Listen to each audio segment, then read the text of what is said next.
Imagine facing the relentless assault of brutal cold, crushing snow, and deadly winds. Conditions so extreme they could claim an unprepared life in mere moments. For 6 formidable decades, the legendary mountain men of the Rocky Mountains confronted precisely this existential threat. Their unparalleled answer? Brilliantly engineered shelter systems, crafted entirely from the raw materials of the wilderness, capable of sustaining life-saving temperatures through blizzards that raged for weeks on end. Prepare to uncover the profound, often overlooked genius woven into the very fabric of their life-preserving constructions. Before we delve into these extraordinary secrets, a quick reminder. If you find yourself returning to this journey through time, a subscription ensures you never miss another vital insight. And as we gather to explore these incredible feats of survival, I am genuinely curious. Where in the world are you experiencing this narrative right now? From Seattle to Stockholm, your presence makes this global community truly remarkable. Tonight, we plunge into the heart of a Rocky Mountain winter. But first, a crucial question. Are you truly comfortable? Your pillows perfectly aligned? Your blanket situation completely managed? Excellent. Trust this journey. Your comfort now will only sharpen the stark reality we are about to enter. Suddenly, your eyes snap open to absolute darkness. The bitter cold, a searing slap, instantly assails your face, the only part of you exposed to the biting air. You lie upon a raised wooden platform, softened by several buffalo robes, certainly not luxurious, yet infinitely preferable to the frozen earth below. Within the crude log shelter, the temperature hovers precariously around freezing, a truly miraculous improvement from the deadly 30-degree outside. The sound that jarred you awake is unmistakable, the predatory howl of a blizzard, freshly unleashed. This is that specific, chilling cry of the wind, a sound that unequivocally declares you would perish in less than an hour if caught outside. Unlike the controlled warmth of your modern bedroom, here you possess precisely one heat source. The stone fireplace, its fire now burning perilously low. Should it extinguish entirely, tomorrow's dawn might never reach you. Fire dies, you die. I can almost hear veteran trapper Samuel Mackenzie's grim wisdom resonating in your mind. And Sam, having survived an astonishing 17 Rocky Mountain winters by 1837, knew this truth intimately. He outlasted hundreds of other trappers who succumbed to just one critical, unforgivable mistake. Such was the unforgiving nature of mountain life between the 1820s and 1880s. There were no second chances, no valiant rescue teams, no emergency services. Only you, your accumulated knowledge, and the structures you could manifest with your own hands. So, congratulations. You are a mountain man in the merciless grip of winter. Your very first and most urgent task of the day is to ensure your survival before breakfast even becomes a consideration. The shelter enveloping you is no haphazard lean-to. It is a meticulously engineered survival system. Pause, and let me paint a vivid picture of these extraordinary constructions. Many envision quaint rustic cabins, perhaps with a charming chimney and a rocking chair on a porch. The reality, however, was far more sophisticated and infinitely less concerned with comfort. Envision it instead as a wilderness life support machine, meticulously assembled from logs, stones, and animal hides. Sophisticated? You might challenge, surveying the roughly hewn log walls and dirt floor. Yet, such a thought would fundamentally misunderstand the genius at play. These shelters represented marvels of engineering, especially when you consider they were forged with nothing more than axes, knives, and an encyclopedic knowledge of survival.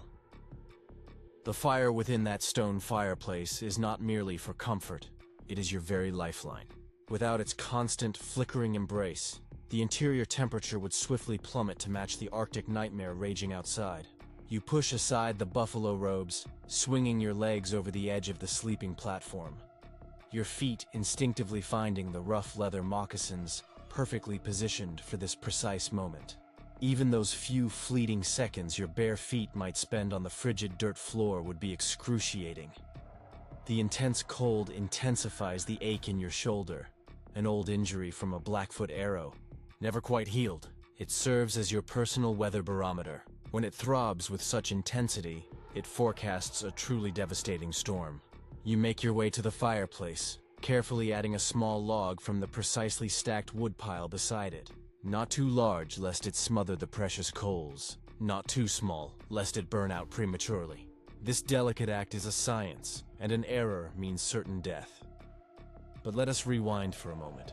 How did anyone willingly subject themselves to such a frozen hellscape? Between 1820 and 1840, approximately 3,000 men ventured into the Rocky Mountains, driven by a singular powerful allure: beaver pelts. In that era, beaver fur commanded the value of gold, adorning fashionable hats across Europe and the eastern United States. A skilled trapper could earn more in a single season than a factory worker might in 5 years. The financial incentive was immense, yet the commensurate risk was equally staggering. These mountain men were not merely desperate individuals with a death wish. They comprised a diverse tapestry of French-Canadian voyagers, American frontiersmen, and European immigrants, each drawn by the potent promise of fortune and an untamed freedom. Yet freedom in these formidable mountains demanded a steep price. A price paid in exhaustive knowledge, meticulous preparation, and all too often, blood. You know what truly separates the dead trappers from the living ones? Old Sam would ask, poking the fire with a stick, his gaze piercing. It ain't luck, it's knowing where to build. And he spoke an absolute truth. Incredibly, the entire bedrock of survival hinged not on brute strength or an arsenal of weapons, but on a profound understanding of location. Location, location, location. This fundamental principle defined the boundary between life and death. The most critical decision began with selecting the precise spot to construct your shelter. A single erroneous choice, perhaps a site prone to avalanches or a relentless wind tunnel, and your fate would be sealed long before the first major storm arrived. I cannot overstate this. Site selection was unequivocally the most pivotal decision in mountain shelter construction. These individuals were not merely seeking picturesque vistas. They were meticulously reading the landscape as if it were a sacred survival manual. What vital signs were they seeking? First and foremost, natural wind protection. The ideal location would lie on the southeast side of a hill, naturally shielded from the biting, prevailing northwest winter winds. Mountain men shrewdly positioned their shelters behind massive rock formations, within dense groves of trees, or nestled against natural terrain features specifically designed to deflect the wind's murderous force. Wind will kill you faster than cold, Sam would assert. Cold takes hours. Wind takes minutes. Wind protection transcended mere comfort. It was a matter of sheer survival economics. Such strategic placement could slash heating requirements by an astonishing 60%, while simultaneously safeguarding the shelter from catastrophic structural damage. This distinction literally meant the difference between possessing sufficient firewood for the entire winter and freezing to death in January when supplies inevitably ran out. A sudden, sharp cracking sound from outside makes you freeze. Something, or someone, is moving perilously close to your shelter. Your Kentucky long rifle stands propped in the corner, but you resist the urge to reach for it immediately. Listening first is always the wiser course. The sound repeats, just a tree branch succumbing to the immense weight of snow. The tension in your shoulders reluctantly releases, though only slightly. Life in these mountains demands perpetual vigilance. The next critical consideration, after ensuring wind protection, was rigorously avoiding areas prone to avalanches, destructive flooding, or excessive crushing snow accumulation. You would be astonished by the sheer number of trappers who perished not from cold or starvation, but from being entombed alive in their shelters by unforeseen avalanches, or crushed under collapsed roofs, buckling beneath colossal snow loads. Terrain analysis, therefore, demanded an intuitive mastery of how topography influenced wind patterns, snow deposition, and crucial drainage. Mountain men meticulously studied slope angles that could trigger avalanches, identified treacherous wind channels creating dangerous downdrafts, and recognized terrain features that offered natural sanctuary from prevailing storm patterns. They vehemently avoided low-lying valley bottoms, where frigid air relentlessly settled and exposed ridgetops, where wind exposure reached lethal extremes. The quintessential site offered optimal southern exposure for maximum passive solar heating, robust protection from prevailing winds, and crucial access to water sources that would miraculously resist complete freezing throughout the bitter winter months. I once inquired of an old-timer who had heard these very stories firsthand from the last generation of mountain men, how they had deciphered such intricate knowledge. Trial and error, he responded with a grim, knowing smile. Emphasis on the error. The mountains, he added, are still strewn with the bones of those who simply got it wrong. And that, truly, is the profound point. There was no comprehensive wilderness survival guide. This life-sustaining knowledge was meticulously earned through generations of calamitous mistakes, terrifying near misses, and the inescapable observation of what befell the less fortunate. The truly successful mountain men were those who possessed the unparalleled wisdom to learn from the fatal errors of others.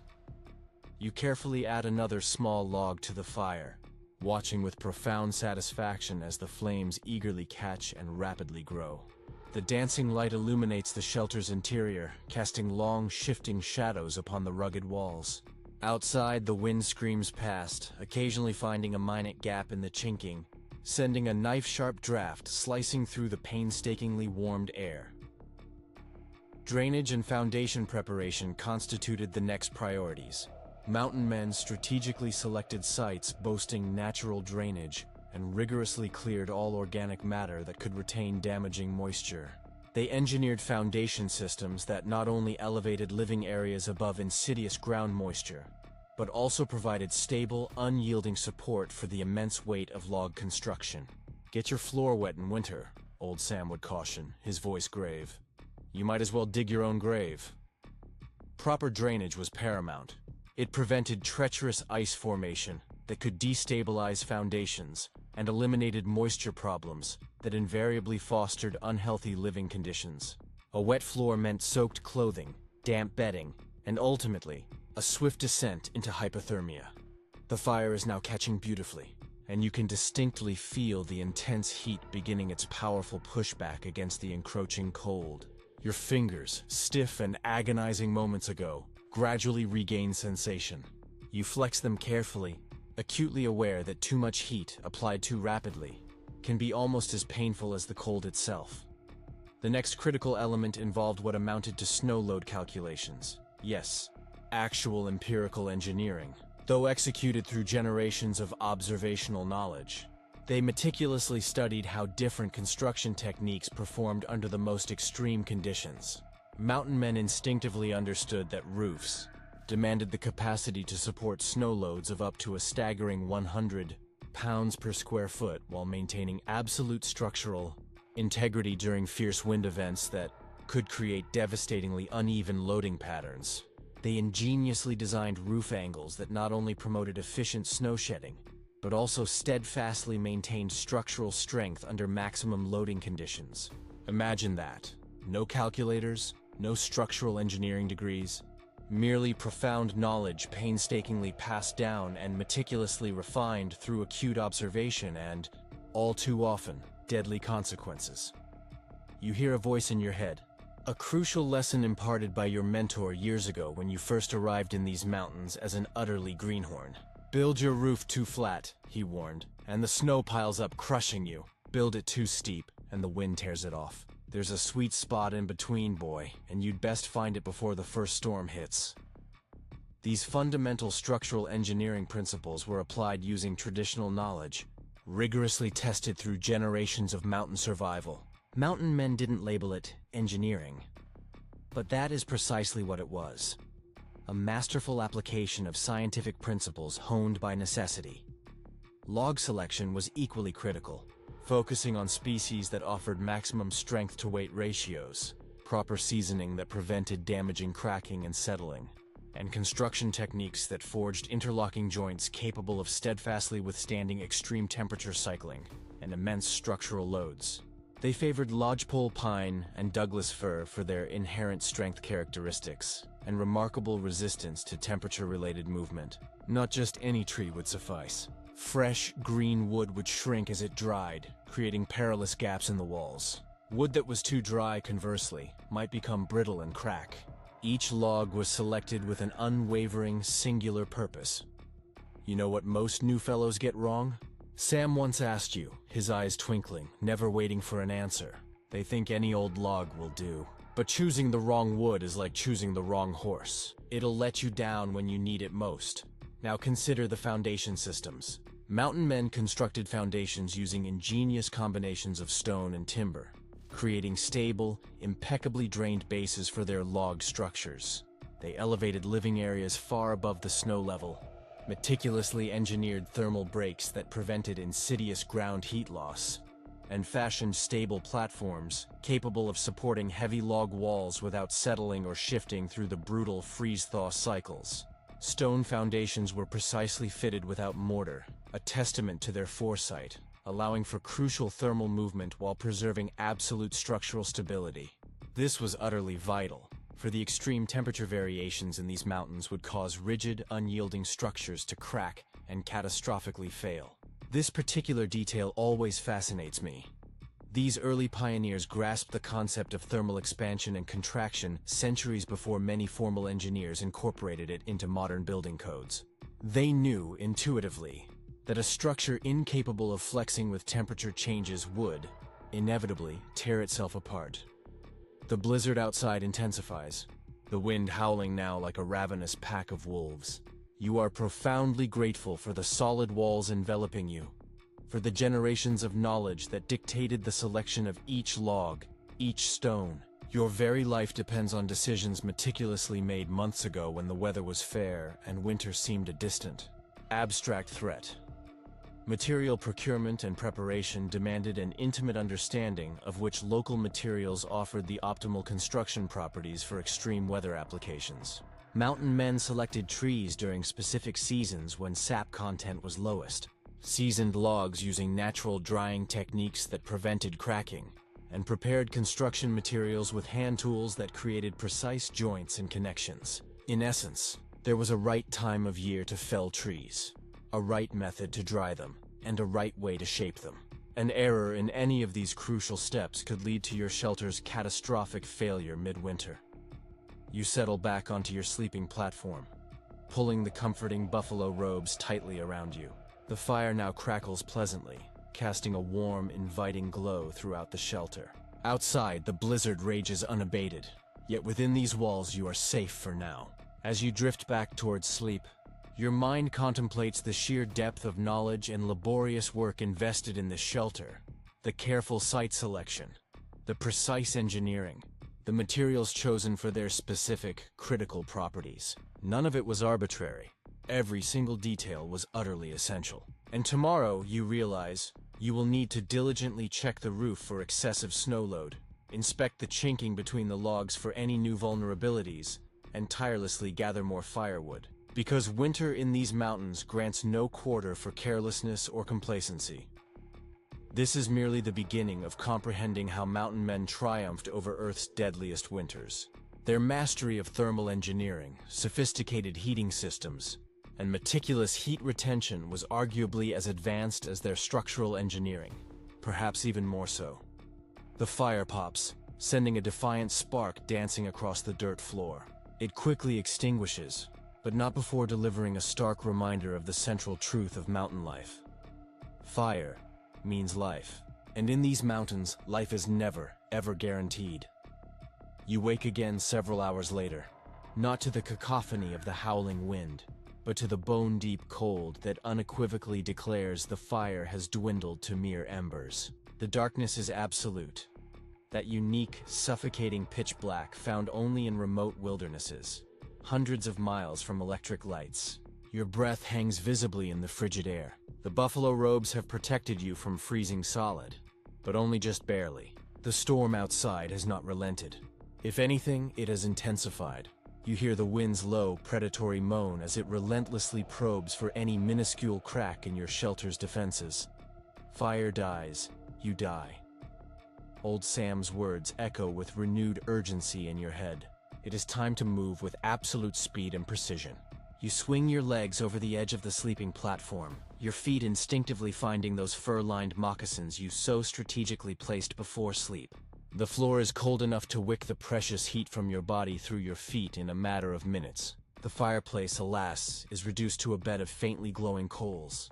Still alive, yet perilously close to extinguishing. This, you understand, is the most critical moment of the entire night. If you fail to revive that fire, and swiftly, the interior temperature will plummet, mirroring the deadly cold outside. What most casual observers fail to grasp is that creating and maintaining life-sustaining temperatures within these remote mountain shelters demanded a profoundly sophisticated understanding of heat generation, distribution, and retention.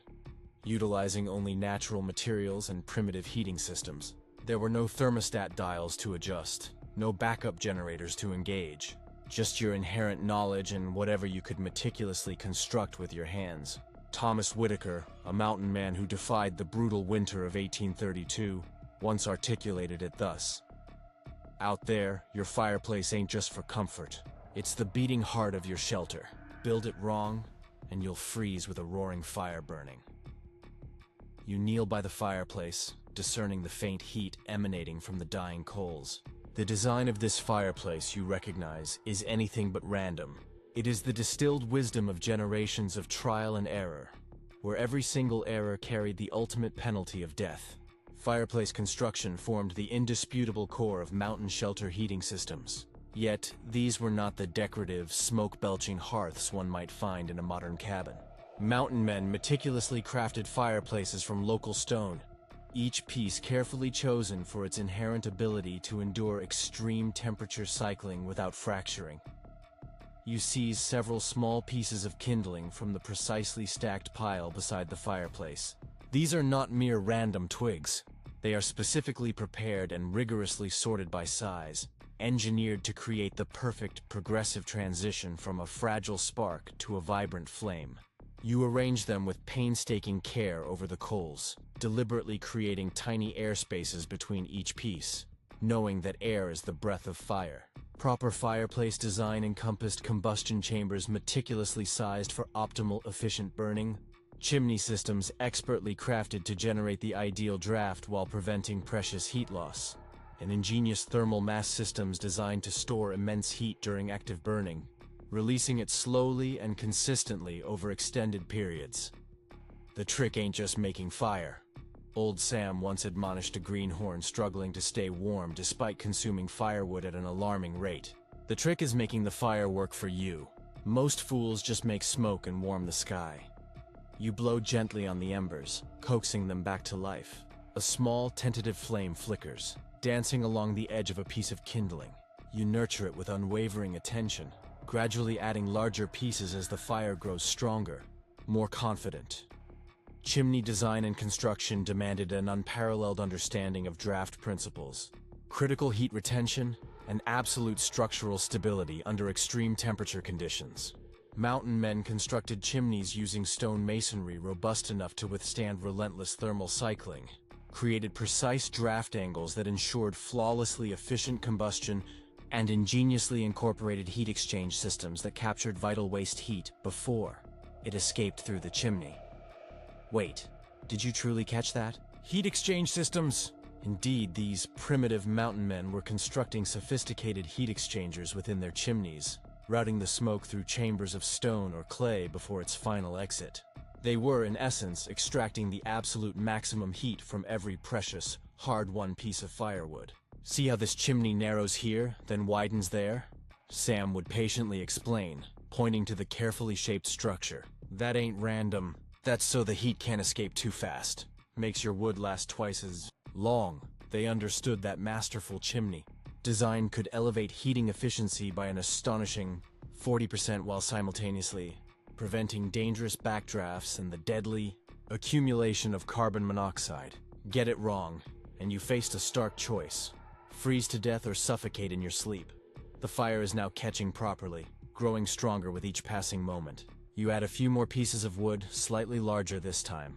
The warmth begins its triumphant pushback against the pervasive cold, and you can feel sensation gradually returning to your fingers and toes. Picture this. It is 35 degrees below zero outside. The wind howls at a brutal 60 mph. Yet, inside a meticulously crafted mountain shelter, the temperature miraculously hovers around a comfortable 65 degrees Fahrenheit. How, you might ask, is this even conceivable with just a fireplace and no modern insulation? The profound answer lies in their brilliant thermal mass systems. Mountain men employed robust stone and clay construction, materials inherently capable of absorbing immense heat during active burning periods, and then slowly, persistently, releasing that stored thermal energy over many hours after the fire had subsided. You gaze at the large stones comprising the fireplace. They are not merely structural components. They are highly functional, natural thermal batteries. Throughout the day, when the fire blazes intensely, these stones diligently absorb that heat. At night, as the fire naturally dwindles, they radiate it back into the shelter, providing a steady, life-sustaining warmth. Mountain men strategically positioned thermal mass elements throughout their shelters to achieve even heat distribution while maximizing heat storage capacity.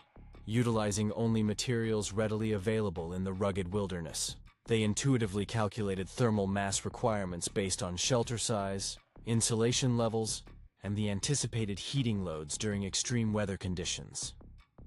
"You want stones that hold heat," Sam would assert, tapping a particular rock with his knuckle.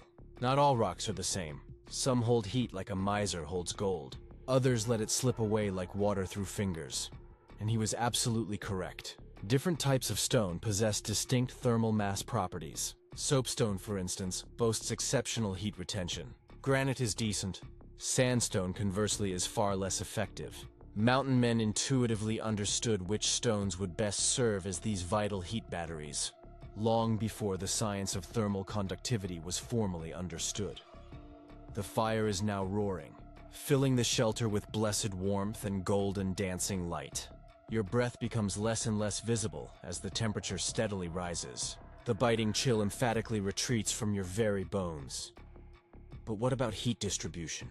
It is insufficient to merely possess a fiercely hot fire in one corner if the remainder of your shelter remains frigid. Heat distribution systems skillfully employed natural convection and radiant heating principles to circulate warm air throughout the shelter spaces. Mountain men ingeniously designed interior layouts that promoted optimal air circulation, while rigorously preventing heat loss through poorly sealed openings.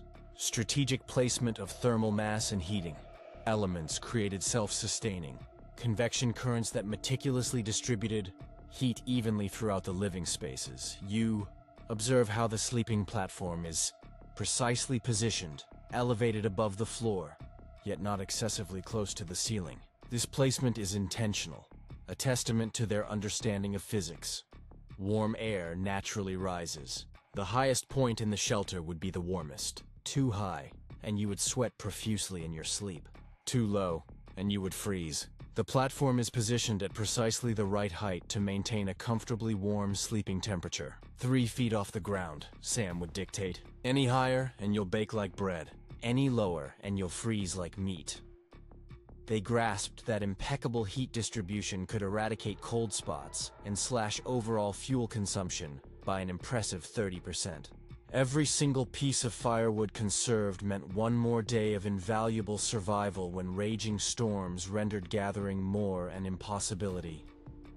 Now, let us delve into combustion efficiency, for not all fires are created equal.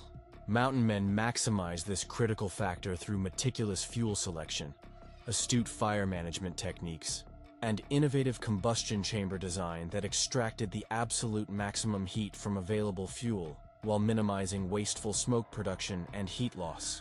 You arrange the logs in the fireplace in a specific, deliberate pattern, not the haphazard teepee shape most casual campers adopt, but a carefully structured arrangement that optimizes airflow and ensures sustained, efficient burning. "Look at these city folks," Sam would often scoff, observing a group of eastern hunters struggling with their smoky, inefficient campfire. "They think any stick'll burn the same. There's wood that heats, and there's wood that just makes smoke. Know the difference, or freeze to death with a roaring fire." Mountain men intuitively understood which wood species delivered the best heat output, how to season and prepare fuel for optimal burning, and how to masterfully manage fires for continuous heat production. They knew that hardwoods like oak and maple provided long-burning coals, while softwoods like pine offered quick ignition and high, intense heat output. You consider the meticulously organized wood pile stacked against the wall. Each piece was selected, cut, and stored with profound purpose. the smaller pieces of pine for quick, hot fires, the larger chunks of oak and maple for sustained overnight burning. There was nothing, absolutely nothing, random about it. A particularly powerful gust of wind causes the shelter to creak ominously. Something shifts on the roof, likely snow sliding off, thanks to the steepened roof angle. The sound instantly brings your mind to the dwindling wood supply. Fuel management systems were paramount, ensuring adequate fuel reserves during extended storms when venturing out for collection was impossible. Mountain men calculated fuel consumption rates for varying weather conditions, established secure fuel storage systems that kept wood dry and readily accessible, and developed fuel preparation techniques that maximized heat output while minimizing consumption during critical periods. Your eyes drift to the woodpile. You estimate enough for approximately 3 days of continuous burning at the current rate.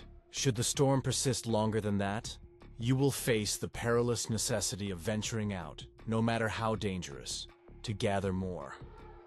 Always have 3 times the wood you think you'll need, was one of Sam's most frequently reiterated lessons. Weather don't care about your plans. Mountain men typically stored enough seasoned wood to endure month-long blizzards, with vital emergency reserves for even more protracted weather events. Running out of firewood in the midst of a blizzard was, unequivocally, a death sentence. Outside, the wind howls again, finding some minute gap in the chinking between logs, sending a knife-like draft slicing through the warm air. You make a mental note to locate and meticulously seal that vulnerability when daylight allows. Heat retention techniques encompassed ingenious insulation systems, rigorous air sealing methods, and strategic thermal barriers that prevented critical heat loss while simultaneously maintaining adequate ventilation for both safety and crucial air quality. Wait, insulation? But I previously stated these shelters lacked modern insulation. That is true. They did not possess fiberglass or foam. However, they absolutely possessed insulation. Mountain men expertly utilized natural insulation materials, including animal fur, dried grasses, and a specialized clay chinking that formed highly effective thermal barriers, yet crucially permitted controlled air exchange, preventing deadly carbon monoxide buildup. You run your hand along the log wall nearest your sleeping platform. Between the logs, the chinking is not merely clay. It is a carefully engineered mixture of clay, dried grasses, and in some sections, animal hair. All materials designed to trap tiny pockets of air, employing the very same principle utilized by modern insulation. Tight walls make warm nights, Sam would say, meticulously packing a blend of clay and grass between logs. But never too tight. A shelter that don't breathe will suffocate you silent in your sleep. They understood that impeccable insulation could reduce heating requirements by an astounding 70% while sustaining genuinely comfortable living conditions. This meant the difference between burning 1 cord of wood per week versus 3 or 4, which often signified the difference between survival and succumbing to the cold. The fire is now burning perfectly, radiating blessed heat throughout the shelter.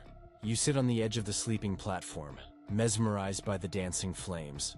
Outside, the blizzard continues unabated. But in here, you are warm, for now. But what of the times you needed to be away from the direct warmth of the fire? Radiant heating systems utilized heated stones, strategically placed metal objects, and other thermal mass elements capable of storing heat during active burning, and then releasing radiant energy over extended periods. You notice several smooth, round stones placed near the fire. These are not random. Later, you will heat these stones within the fire, wrap them in scraps of hide, and place them in your bedding before sleeping. Instant bed warmers that will radiate warmth for hours. Mountain men heated stones in fires and positioned them strategically throughout their shelters to provide localized heating. They even employed metal objects as primitive heat sinks that stored and slowly released thermal energy, and designed sleeping areas that maximized radiant heat exposure while maintaining vital safety margins. A memory flashes through your mind. Sam teaching you how to survive if your fire were to extinguish completely. Heat rocks, he said, placing several fist-sized stones at the edge of the fire. If your fire dies and you can't get it going again, put these hot rocks in a circle around you. They'll keep you alive till morning. The fire snaps and pops as a pocket of sap ignites in one of the logs. The dancing flames cast shifting shadows upon the walls. Despite the howling storm outside, an almost profound peacefulness permeates this space. Humans have gathered around fires for warmth and protection for hundreds of thousands of years. There is something primal, deeply comforting about it. Morning will eventually arrive. The storm will undoubtedly pass. But for now, your world has contracted to this small, warm sanctuary, meticulously carved out of the deadly winter wilderness. You add another log to the fire, watching as the flames eagerly curl around it. There is an undeniable art to fire maintenance. Not too much wood at once, or you risk smothering it. Not too little, or it will burn out prematurely. This, you realize, is the very rhythm of mountain life. The constant vigilance, the profound understanding that survival hinges on 1,000 small decisions, each executed flawlessly. You stretch your legs toward the fire, feeling the blessed heat seep into your tired muscles. Tomorrow will present its own unique challenges. Diligently checking the roof for snow load, meticulously inspecting the walls for new drafts, perhaps even venturing out for more firewood should the storm break. But for this moment, you have mastered the most crucial survival skill of the mountain man, creating warmth in the face of killing cold. Another log shifts in the fire, sending a shower of sparks dancing up the chimney. You reflect on the generations of mountain men who came before you, those who painstakingly deciphered these heating systems through brutal trial and error. How many froze to death before the proper way to construct a chimney was learned? How many suffocated from carbon monoxide before the paramount importance of ventilation was understood? We stand on the frozen corpses of those who got it wrong, Sam would say grimly whenever he imparted a new survival technique. Not the most cheerful teaching method, but it drove the point home. The pervasive heat from the fire has made you drowsy again. You bank the fire with meticulous care, arranging the logs in a specific pattern designed to allow it to burn slowly but steadily for hours. Yet another skill perfected through generations of life-or-death winters. You return to your sleeping platform, arranging the buffalo robes around you. The platform itself is another testament to mountain ingenuity. Raised off the frigid ground, precisely positioned at the ideal height to capture the rising warm air, yet not so high as to be enveloped in the hottest, stifling part of the shelter. As you drift back towards sleep, your mind contemplates the sheer depth of knowledge inherent in something as seemingly simple as staying warm. The sophisticated fireplace construction, the precise chimney design, the ingenious thermal mass, the efficient heat distribution, the optimized combustion efficiency, the meticulous fuel management, the comprehensive heat retention, the strategic radiant heating. None of it was random. All of it was utterly essential. All of it was painstakingly learned through generations of harsh, unforgiving experience in the relentless mountain winters. The fire crackles softly, a sound as comforting as a lullaby. Outside, the blizzard continues its furious assault, yet it cannot penetrate your sanctuary now. You have mastered the profound art of creating warmth in one of the coldest places on Earth, utilizing nothing but the materials nature provides, and the indispensable knowledge passed down by those who survived before you. This knowledge, you realize, was not merely a source of comfort, it was life itself. And tomorrow, you will need to apply an equally sophisticated understanding of weatherproofing to ensure your shelter remains an impenetrable fortress as the blizzard persists. The science of weatherproofing, protection systems, and environmental control will prove just as crucial as the heating systems you have so masterfully tended to tonight. But that, you concede, is a challenge for tomorrow. For now, wrapped in buffalo robes, with the fire burning steadily, you have accomplished the mountain man's first daily victory, surviving the night. The soft, nascent light of dawn filters through the single, small window, a square opening covered with an oiled animal bladder, ingeniously admitting light while effectively repelling the wind. You have slept better than anticipated, a testament to the steady, enduring heat from the fireplace and the enveloping warmth of the buffalo robes. But something is amiss. A pervasive dampness taints the air, a sensation that absolutely should not be present. You sit up instantly, every nerve alert. Dampness in a mountain shelter during winter is not merely uncomfortable. It is deadly. Where there is dampness, there is an insidious breach in your weatherproofing. And where there is a breach, The killing cold can follow with lethal swiftness. A single drop of water lands on your hand. You look up. The ceiling reveals a wet spot, small but undeniably growing. The snow accumulating on the roof is melting from the internal heat of your fire, finding some tiny, insidious gap in your roof and seeping relentlessly through. If left unchecked, it will inevitably soak your bedding, your clothes, and eventually, you. In sub-zero temperatures, wet means dead. The Henderson family tragically learned this lesson firsthand. During their inaugural Rocky Mountain winter of 1842, ice formed relentlessly inside their poorly sealed cabin near what is now Colorado Springs. Despite maintaining a constant roaring fire, they nearly succumbed to hypothermia. The patriarch, Jonathan Henderson, meticulously documented it in his journal. "We burned every stick of wood we had, and still the cold penetrated like a knife. The moisture from our very breath froze on the inside walls. We huddled together, shivering uncontrollably, watching ice form on our blankets. Yet 3 years later, that same family's shelter remained completely dry and comfortably warm, even amidst the most ferocious blizzards. What, you might ask, underwent such a profound transformation? They had mastered the intricate science of weatherproofing.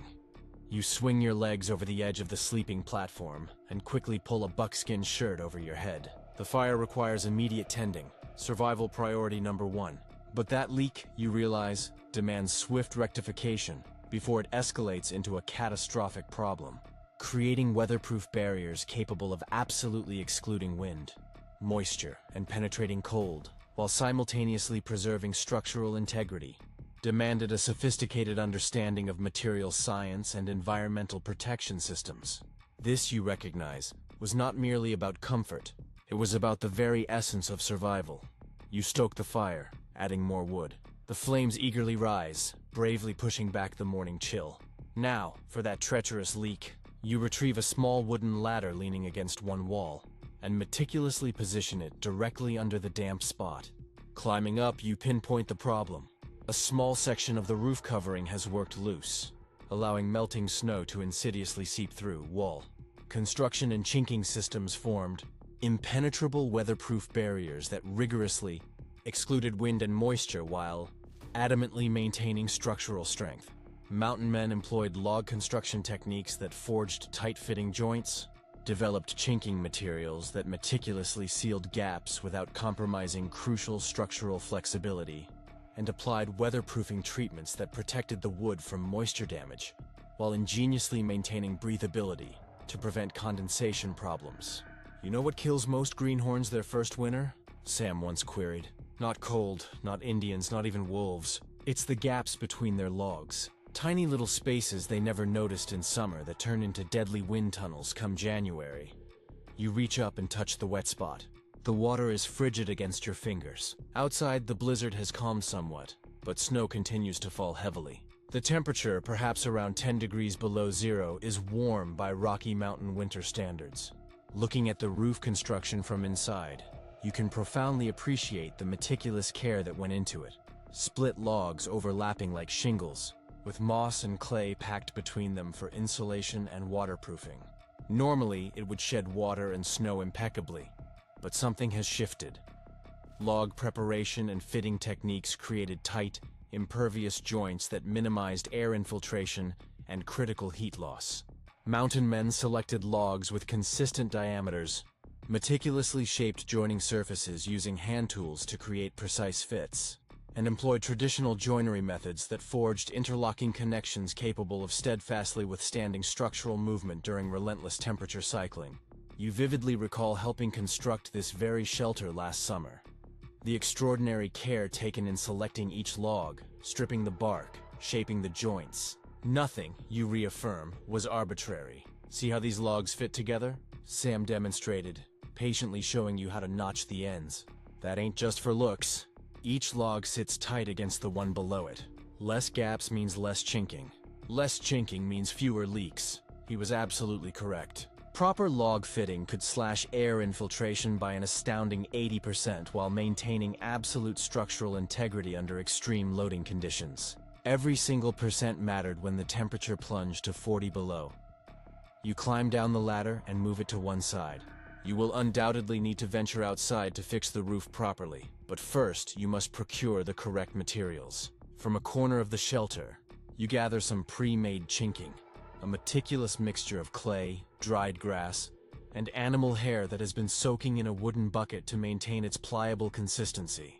Chinking materials and application methods meticulously sealed gaps between logs, utilizing natural materials that provided robust weatherproofing while crucially allowing for controlled thermal movement.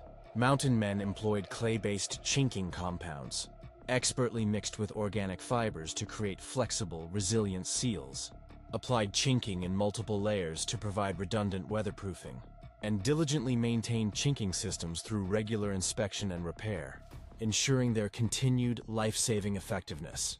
Good chinking's like good stitching, Sam once told you. Watching you repair a seam in your buckskin shirt. Too loose, stuff gets through. Too tight, it tears when stretched. Got to be just right.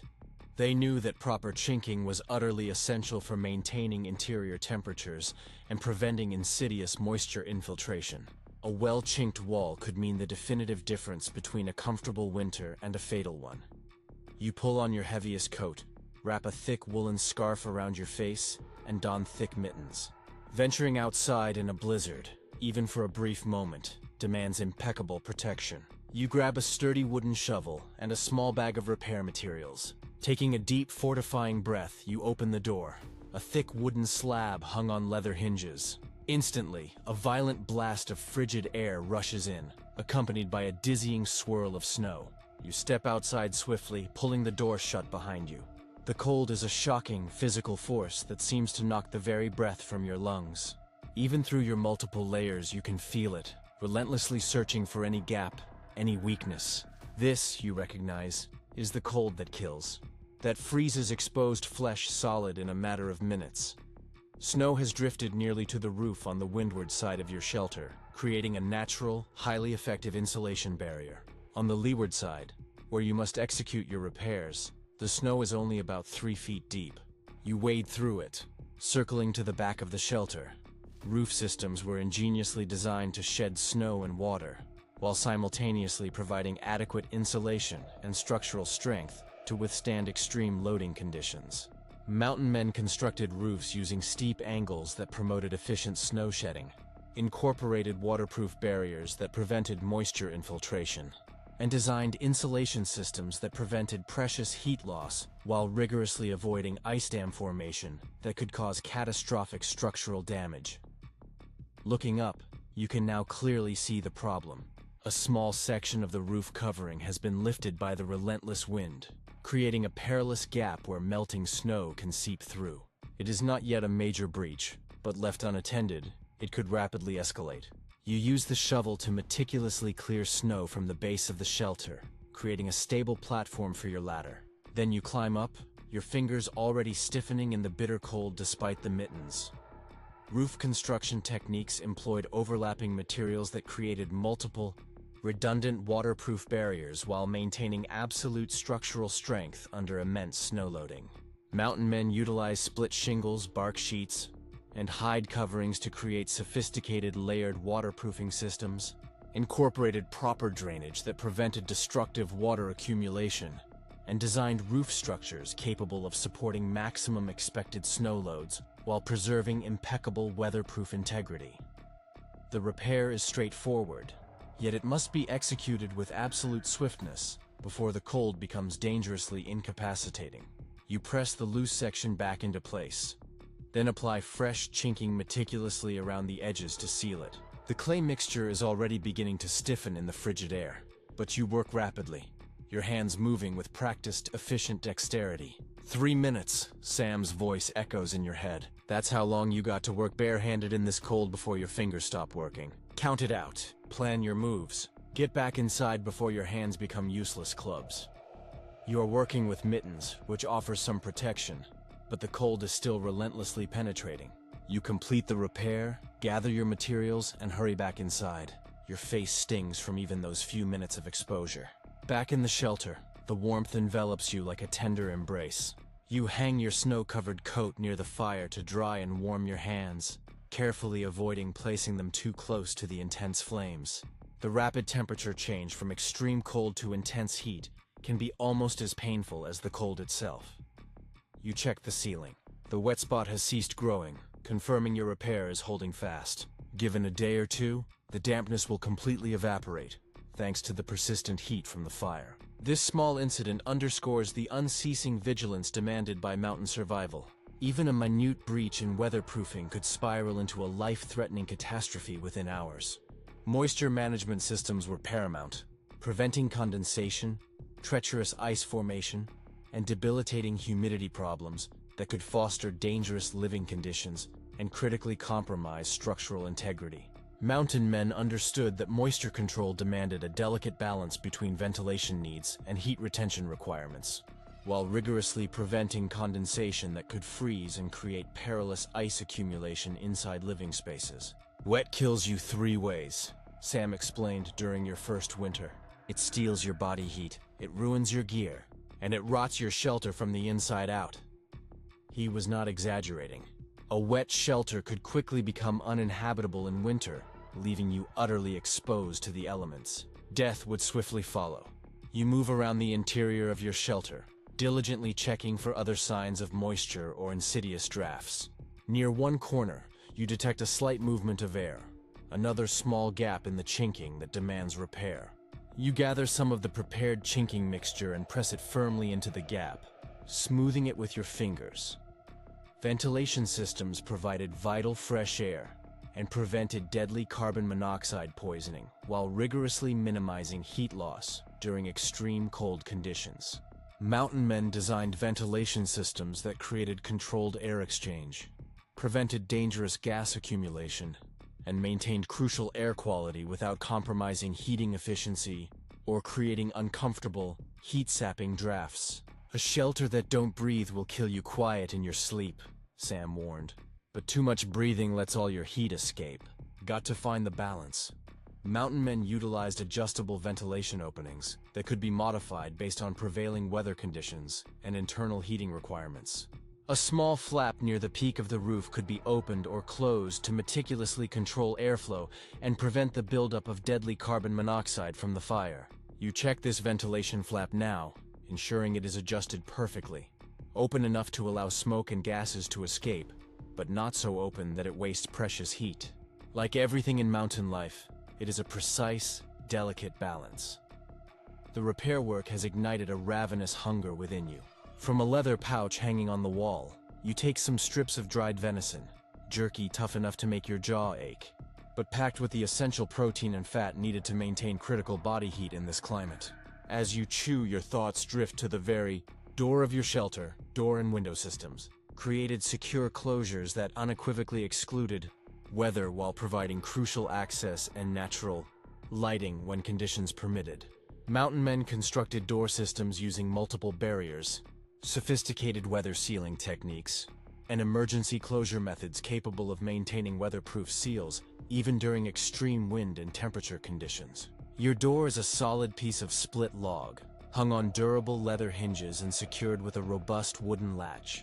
Around its edges, strips of fur create an impenetrable seal that blocks any drafts. When closed, it fits so snugly that even the fiercest wind cannot find a way through. A door ain't just a hole with a cover, Sam lectured when teaching you shelter construction. It's a weak point that needs reinforcing. Make it solid as a wall, but able to open when needed. Mountain men utilized thick wooden doors with multiple sealing layers, created primitive airlocks that prevented heat loss during entry and exit, and designed emergency closure systems capable of instantly sealing openings during extreme weather events. Some larger settlements even featured primitive mud rooms, small entry chambers positioned between the outer door and the main living space. This ingenious design created an airlock that prevented the violent rush of frigid air from entering the main shelter when the outer door was opened. Your shelter is too modest for such luxuries, but the underlying principle remains identical. Minimize heat loss through necessary openings. This small window, covered with its translucent animal bladder, admits sufficient light to navigate by without creating a significant heat loss point. Some mountain men utilized mica sheets when available, which were more durable but far rarer to procure.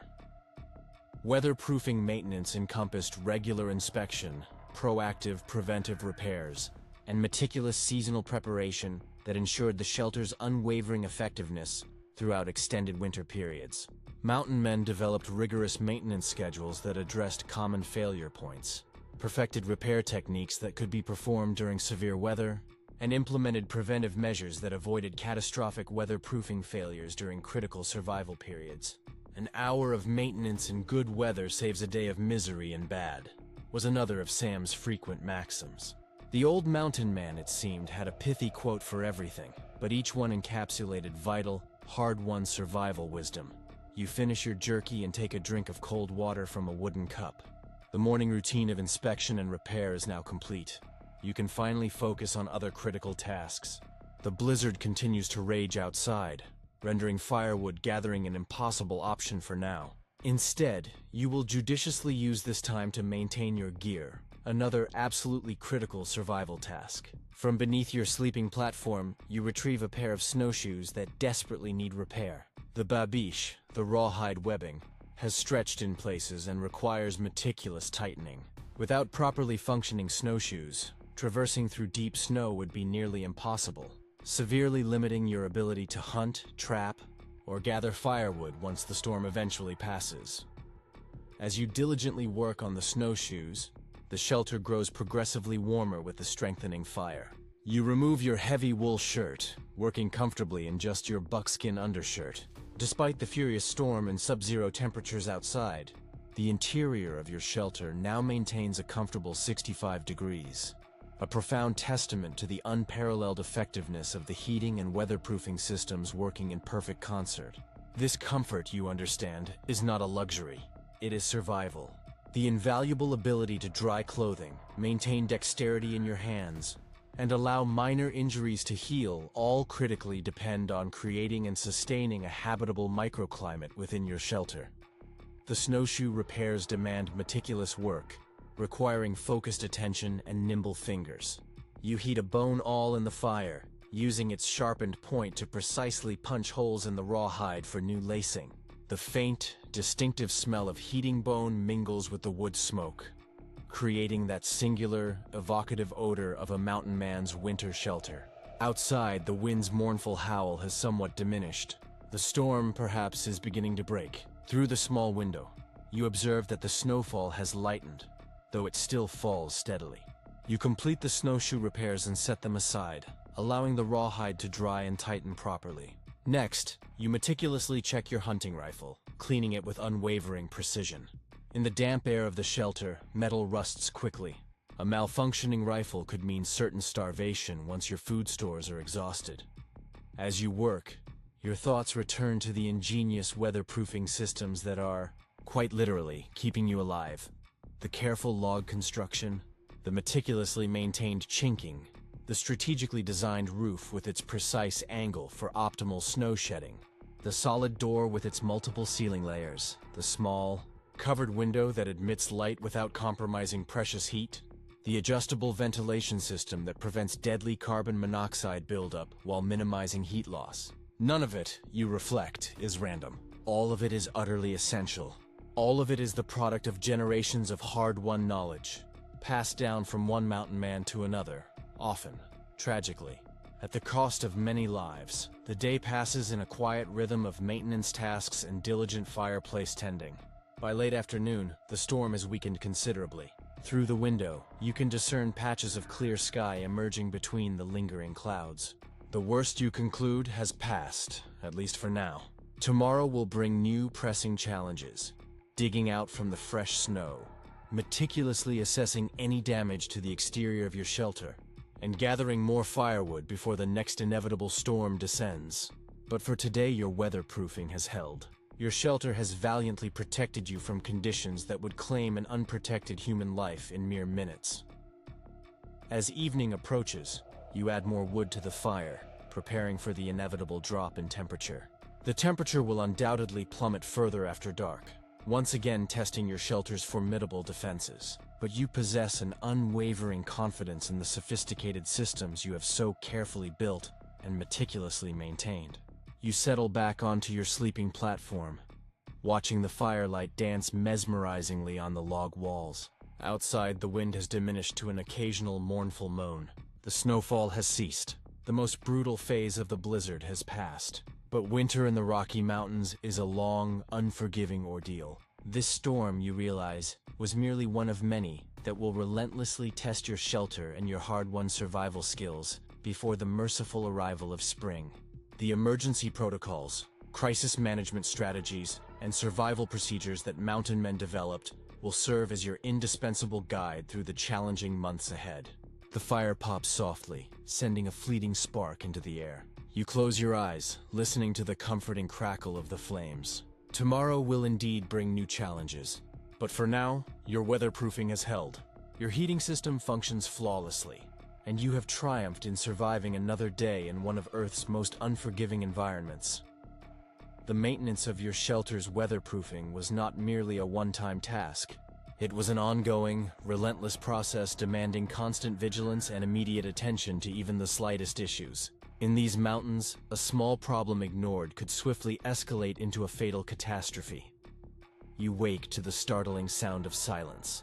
After days of incessant howling wind, the profound quiet is almost unsettling. Pale blue light filters softly through the small window, heralding dawn in the mountains after a blizzard. The air in your shelter is cold, yet not lethally so, even though the fire has burned down to embers during the night. The thermal mass of the stone fireplace has performed its crucial duty, preventing the temperature from plummeting to deadly levels. Your first thought immediately shifts to the roof repair from yesterday. You look up at the spot that was leaking. It is dry now, your swift, decisive fix having held steadfast through the night. Your second thought is even more pressing. The woodpile is dangerously low. With the storm finally past, you absolutely must venture out today to replenish your vital fuel supply. In these mountains, running out of firewood midwinter is, unequivocally, a death sentence. But first, you must restart the fire. You slide from beneath the buffalo robes, the cold air biting sharply at your exposed face. Your moccasins patiently await beside the sleeping platform, and you slip them on before your feet can even touch the frigid dirt floor. Kneeling by the fireplace, you carefully add kindling to the remaining embers, gently blowing until tentative flames eagerly appear.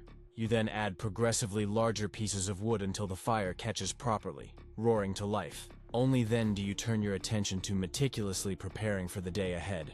The snow, you know, will be deep after the blizzard, rendering snowshoes absolutely essential. The temperature will be brutally cold, demanding proper layered clothing is critical.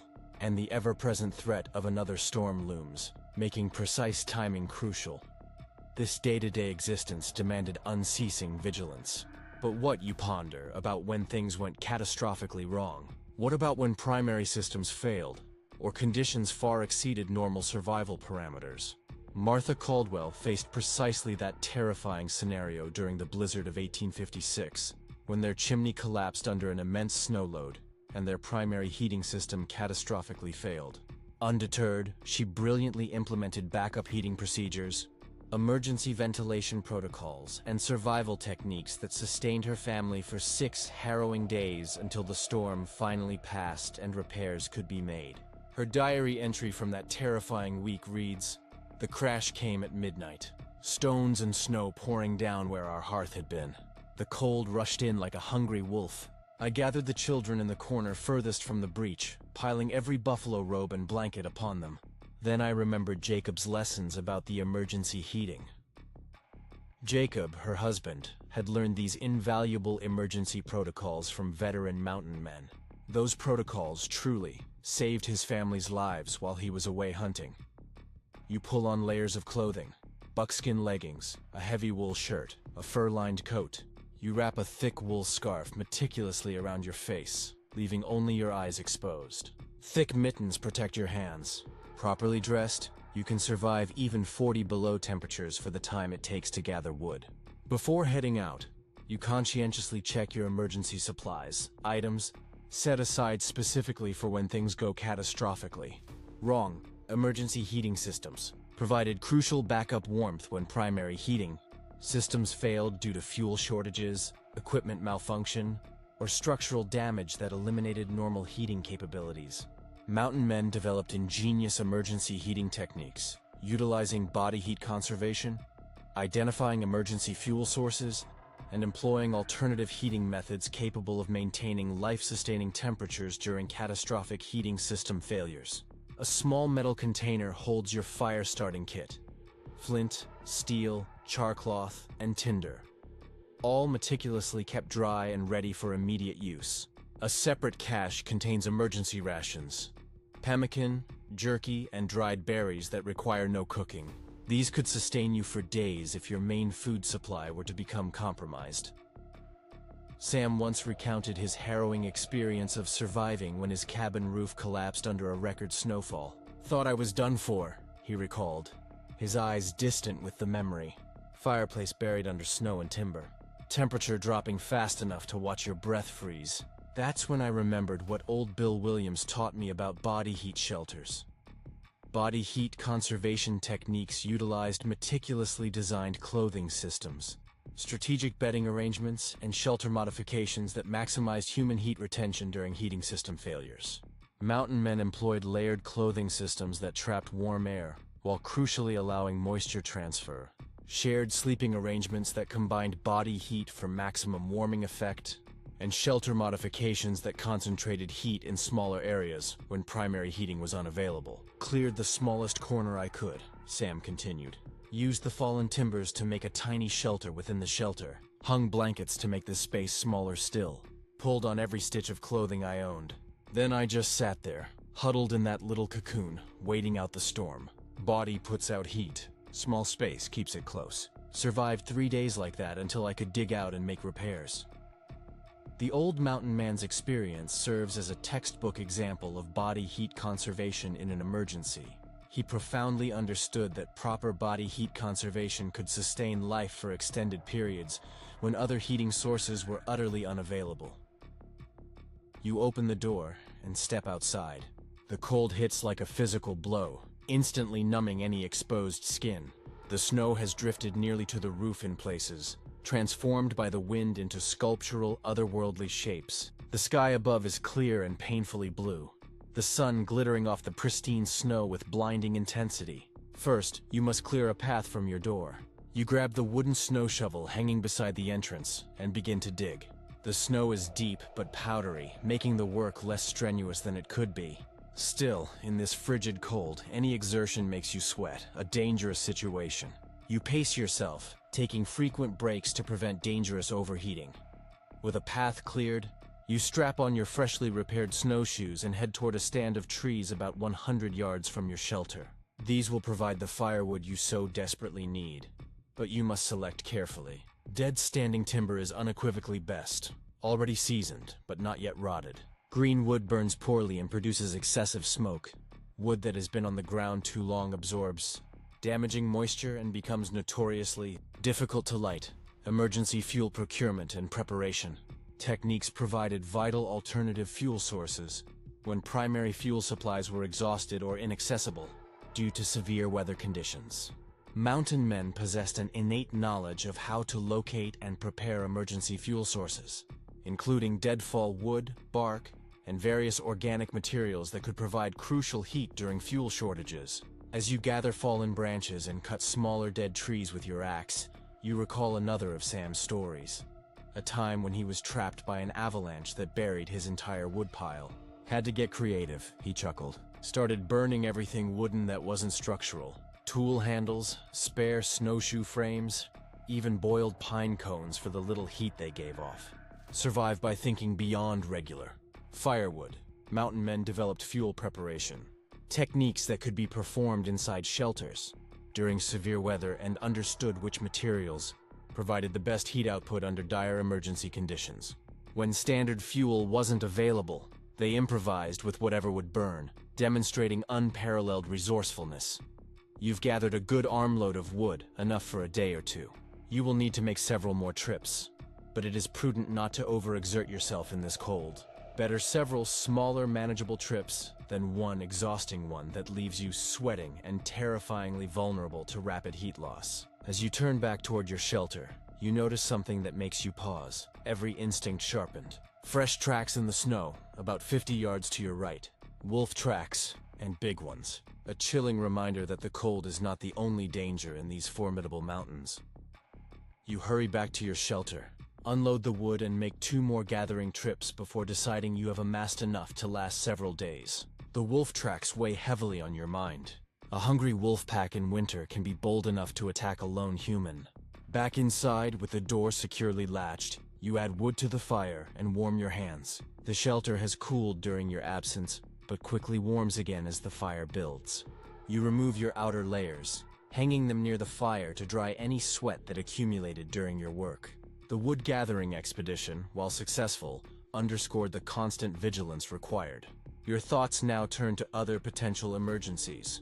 Structural failure protocols addressed emergency procedures when shelters suffered damage from immense snow loads, destructive wind, or other structural failures that compromised the shelter's integrity.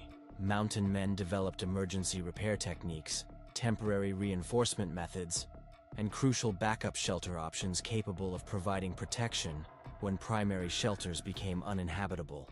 You meticulously scan the roof and walls of your shelter, checking for any signs of stress from the recent snow load. The roof's steep angle has allowed most of the snow to slide off, preventing dangerous accumulation. The walls show no signs of bowing or cracking. Your shelter, you realize with satisfaction, has weathered the blizzard remarkably well. But what if it hadn't? What if, like Sam's cabin or the Caldwell family's chimney, some critical part of your shelter had failed during the storm? Emergency repair techniques utilized materials and tools that were readily available during severe weather conditions to address structural failures that threatened the very integrity of the shelter. Mountain men developed repair methods that could be performed even during raging storms, employed emergency materials, including spare logs, stones, and organic materials to reinforce damaged structures, and created temporary fixes capable of maintaining shelter effectiveness until permanent repairs could be made. In one corner of your shelter, you diligently maintain emergency repair supplies, extra chinking material, rawhide cordage, a small saw, and other essential tools that would allow you to make critical fixes even in the most adverse conditions. Being prepared for structural failure, you understand, could mean the definitive difference between life and death. When my roof started to go, Sam once told you, I didn't panic. Grabbed those support poles I kept for just such an occasion, braced the sagging section, packed snow on top of hides to seal the gaps. Wasn't pretty, but it kept me alive till the storm passed and I could make proper repairs. He profoundly understood that emergency repairs often meant the difference between survival and death during extended storms. The key, he stressed, was possessing both the materials and the indispensable knowledge to implement rapid solutions. But what if the damage was too severe for repairs? What if the shelter became completely uninhabitable? Backup shelter construction provided vital alternative protection when primary shelters became unlivable due to structural damage, fire, or other devastating disasters. Mountain men intuitively knew how to construct emergency shelters using minimal materials and tools, created backup shelter sites that could be activated quickly during emergencies, and developed emergency shelter techniques capable of providing life-sustaining protection using only materials available during severe weather conditions. The most common backup was the ingenious snow cave, a survival shelter that could be created in deep snowdrifts using nothing more than a knife or a small shovel. Properly constructed, a snow cave could maintain an interior temperature near freezing, even when outside temperatures plummeted to 30 or 40 degrees below zero. Cold, yes, but undeniably survivable. Sam vividly described building one when his first mountain cabin tragically burned down in the winter of 1829. Dug into a big drift on the lee side of a hill, made an entrance tunnel that curved up into a sleeping chamber about the size of a large dog kennel. Body heat alone brought the temperature up enough to keep from freezing to death. Lived in that snow hole for 11 days until I could build a proper shelter. Wasn't comfortable, but I'm here to tell the tale. The old mountain man's story highlights a critical aspect of mountain survival.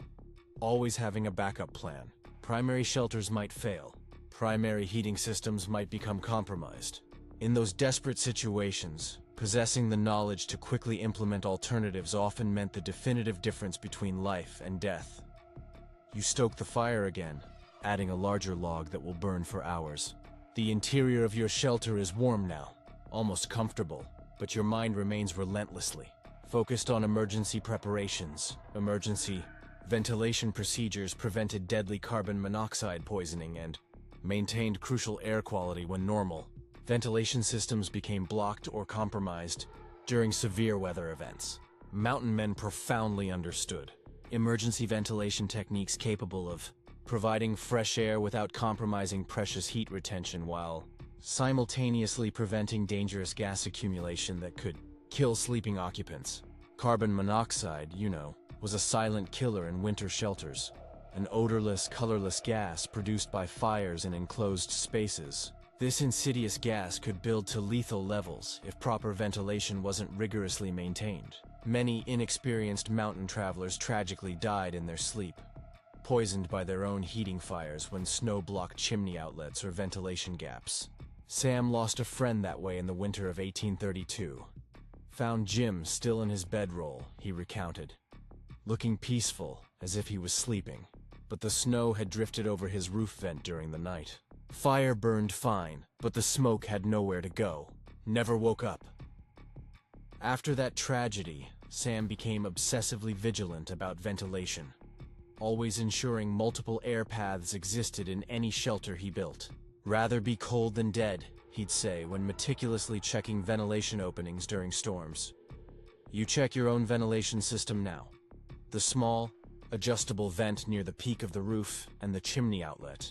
Both are clear, allowing proper air exchange without excessive heat loss. Still, you make a mental note to check them again before sleeping tonight. Vigilance, you understand, keeps you alive. Food and water management during emergencies ensured adequate nutrition and hydration when normal procurement and preparation methods became impossible due to severe weather conditions. Mountain men developed emergency food storage, ingenious water procurement techniques, and crucial nutrition management strategies that could sustain life during extended emergencies when normal food systems were unavailable. From beneath your sleeping platform, you retrieve a small leather pouch containing your emergency food cache, separate from your regular supplies and never to be touched except in dire circumstances. Inside is pemmican, a concentrated mixture of rendered fat and dried meat capable of sustaining life for extended periods in small amounts. Also jerky, dried berries, and a small pouch of salt, enough to keep you alive for a week or more if regular hunting and trapping became impossible. Emergency food systems included meticulously preserved foods, emergency rations, and alternative food sources capable of sustaining nutrition during extended survival situations. Mountain men stored dried meat, preserved vegetables, and emergency food supplies that could provide adequate nutrition for weeks without resupply. "A man who enters winter without emergency food stores is begging the mountains to kill him," Sam would declare when teaching you about preparation. Weather don't care if you're hungry. Storms don't wait for your stomach to fill. They understood food, rationing techniques that could extend food, supplies during emergencies, and possessed profound knowledge of how to procure alternative food sources, including tree bark, roots, and other emergency foods that could prevent starvation during extended survival situations. Sam once survived 2 weeks on pine bark and roots when a grizzly destroyed his food cache. Tasted like hell. Gave me the runs, something fierce, but had enough nutrition to keep me moving until I could hunt again. Mountains provide if you know where to look. Water procurement and management during emergencies ensured adequate hydration where normal water sources became frozen solid or inaccessible due to severe weather conditions. Mountain men developed techniques for safely melting snow and ice, meticulously conserving water during shortages, and maintaining water quality during extended emergencies. Beside your fireplace sits a small metal pot, your snow-melting vessel. In winter, liquid water was often incredibly difficult to come by, with streams and springs frozen solid. Melting snow provided the only reliable source, but it had to be done properly to avoid wasting precious fuel. "Rookie mistake is trying to melt snow in an empty pot," Sam explained. "Burns the pot and wastes fuel. Always start with a small amount of water in the bottom, then add snow gradually. Uses less wood that way." They profoundly understood that water management was absolutely critical for survival and developed systems capable of providing adequate hydration even during the most severe weather conditions. The day passes in a disciplined rhythm of fire tending, meal preparation, and gear maintenance. As evening approaches, the temperature outside plummets again. Inside, your shelter remains comfortably warm, thanks to the unwavering fire and the sophisticated heating and weatherproofing systems working in perfect concert. You check the ventilation one last time before settling onto your sleeping platform for the night. The fire is carefully banked to burn slowly and steadily through the long hours of darkness. Your emergency supplies are organized and meticulously accessible, should anything go catastrophically wrong during the night. As you pull the buffalo robes around you, you reflect on the emergency protocols that mountain men developed.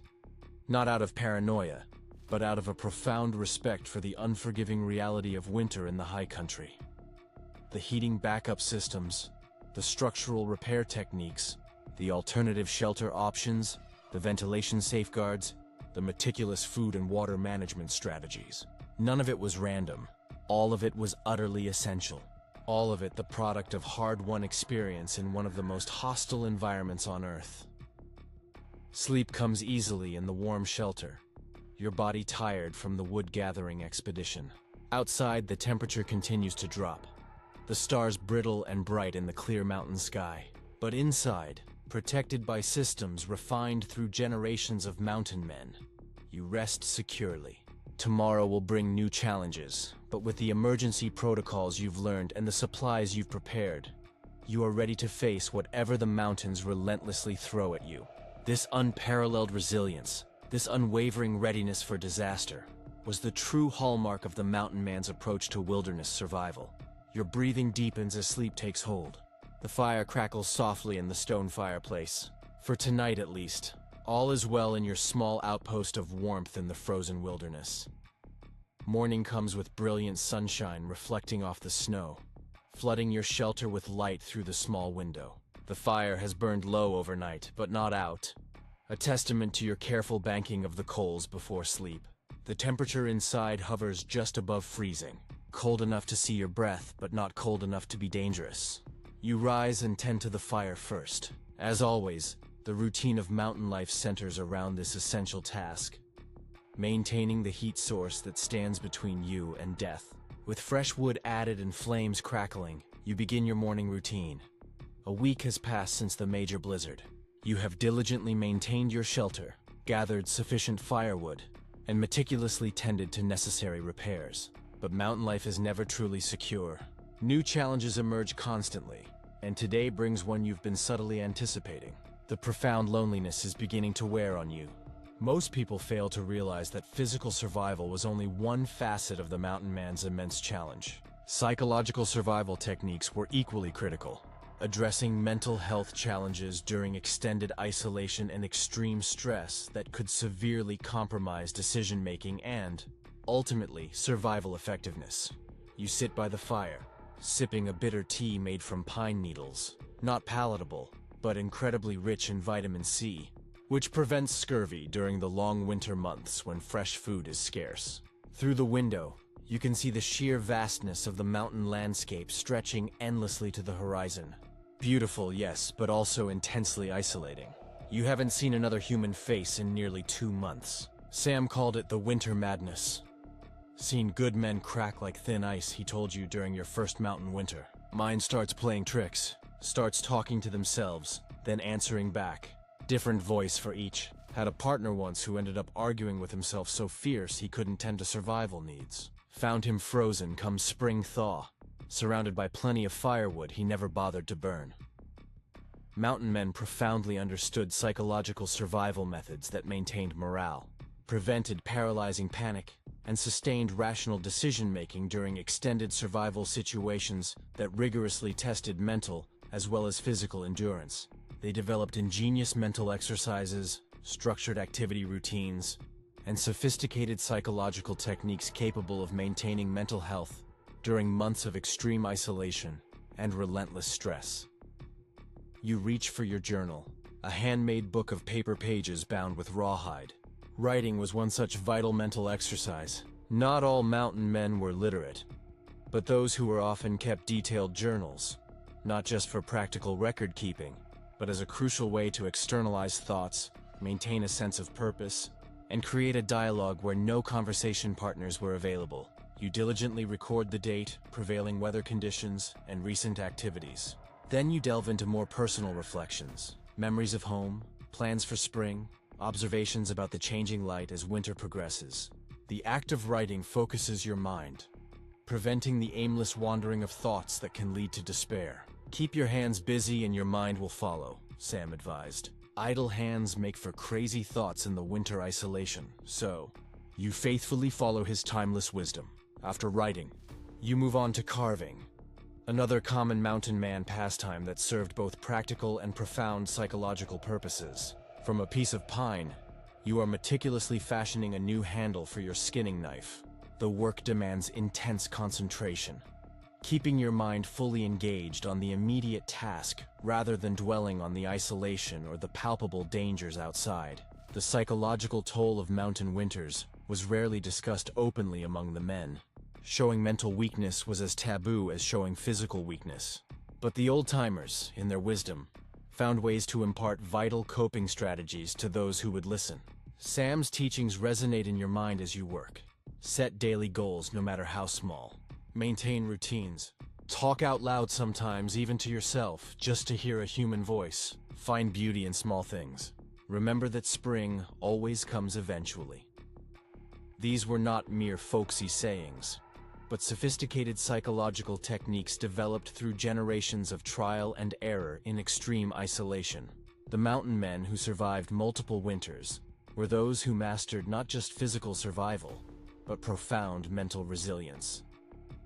The carving complete, you set aside the new knife handle to dry and cure.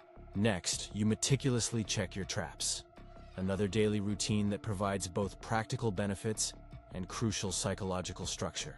You have 3 set within 100 yards of your shelter, strategically positioned to catch snowshoe hares that might venture out after the storm. Bundling up against the cold, you step outside. The temperature has risen somewhat with the sun, perhaps to around 0 degrees, almost balmy by winter mountain standards. The snow crunches beneath your snowshoes as you make your rounds. The first trap is empty, so is the second, but the third holds a precious prize, a fat snowshoe hare, its white winter coat blending almost perfectly with the snow. Fresh meat is a luxury in winter, both nutritionally and psychologically. The successful hunt immediately lifts your spirits. Back in the shelter, you skin and clean the hare with practiced efficiency. Nothing, is wasted. The meat will provide sustenance. The fur will be meticulously saved for mittens or hat lining. Even the bones will be repurposed for tools or boiled for nutritious broth. Mountain life demands complete, unwavering utilization of every single resource. As you work, your thoughts turn to another aspect of winter survival rarely discussed in romanticized tales of mountain men: the profound need for human connection. Communication and rescue protocols provided vital methods for summoning help and coordinating rescue efforts when emergencies exceeded individual survival capabilities. Mountain men established informal communication systems, emergency signaling methods, and crucial mutual aid agreements that could coordinate assistance during life-threatening emergencies requiring outside intervention. You think about Tom Jenkins, whose cabin lies approximately 15 miles to the east. Before winter's relentless grip took hold, you and Tom established a simple communication system. A column of smoke from a specific ridgetop would signal an emergency requiring immediate assistance. If either of you saw the signal, you would come with supplies and aid. Such informal networks were common among mountain men, despite their reputation for rugged individualism. They understood that some situations far exceeded one person's capacity to handle alone. A broken leg, a severe illness, or major shelter damage might necessitate outside help to simply survive. A mountain man who thinks he needs nobody is usually the first to die, Sam told you bluntly. Pride makes for shallow graves out here. So far this winter, you haven't needed to signal Tom, nor have you seen a signal from him. But the profound knowledge that such a system exists provides immeasurable psychological comfort, far beyond its practical value. You set the hare meat to cook in a stew pot over the fire, adding dried berries and pine nuts gathered last fall. The rich, savory aroma fills the small shelter, another psychological boost that counters the monotony of winter rations. While the stew simmers, you retrieve your map, a meticulously hand-drawn representation of the surrounding 50 miles, detailing water sources, prime hunting grounds, the locations of other trappers' cabins, and potential danger areas like avalanche slopes. You study it daily, another crucial mental exercise that maintains spatial awareness and reinforces your connection to the larger landscape beyond your immediate surroundings. On the map, you've marked several rendezvous points where scattered mountain men agreed to meet in case of emergencies or when spring allowed easier travel. These locations were carefully chosen for accessibility from multiple directions and natural resources that could temporarily support a group. The annual rendezvous was a larger-scale version of this system, a grand gathering of mountain men, Native Americans, and supply caravans that provided not just trade opportunities, but crucial social connection that sustained mental health through the isolation of winter months. They were wild affairs, replete with trading, competitions, storytelling, and ample whiskey when available. But the smaller, emergency-focused meeting points were equally vital for survival. They created a safety net in a wilderness where official rescue systems simply did not exist. Always know where to find help and how to reach it, Sam instructed. And always be ready to provide it when others need. Mountains don't care about debts, but mountain men do. The stew is ready. You ladle some into a wooden bowl and eat slowly, savoring the rich flavor of fresh meat after weeks of jerky and pemmican. Good food, you realize, is another powerful psychological boost. A reminder that even in the depths of winter, small, vital pleasures remain available. After eating, you clean your bowl with snow brought in earlier, then return to your journal. Now, you meticulously record information about the successful trap, the preparation of the hare, and the condition of the surrounding area, as observed during your brief excursion. These practical notes might seem mundane, but they serve as both future reference and as a way to mark the inexorable passage of time. Another crucial psychological technique for managing long-term isolation. As afternoon fades toward evening, you begin your daily story cycle. Mountain men often memorize dozens of stories, poems, and songs that they would recite to themselves during winter isolation. Some kept books when available, reading the same texts repeatedly as both entertainment and mental exercise. You recite aloud a story Sam taught you, the harrowing tale of Hugh Glass, who survived a grizzly attack and crawled over 100 miles with terrible injuries to reach safety. The story's central theme of resilience against overwhelming odds resonates powerfully in the winter wilderness. Speaking aloud serves multiple purposes. It exercises your voice after days of silence, fills the shelter with human sound, and reinforces the vital narrative of survival against hardship that helps maintain profound psychological resilience. As darkness falls, you light a small oil lamp made from animal fat with a juniper wick.